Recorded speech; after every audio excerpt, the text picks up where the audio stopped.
When you're looking for dumbbells, you really just want something that works. And I love the Amazon Basics dumbbells. I started with the small size and I keep moving up, and I stick with these because I love them. Let me show you why. Yes, they're just simple dumbbells, but they actually are excellent quality. They're very even. The weight is distributed exactly as you'd expect. The grip is a little rounded, very easy to hold on to.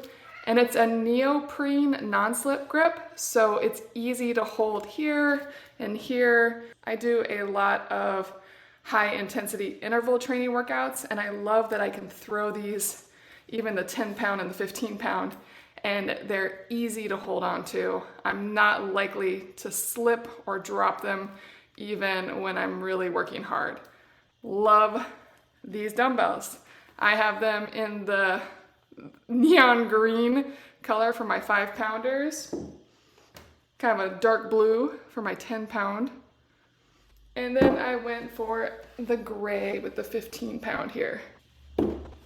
I mostly use these for leg work, arm work.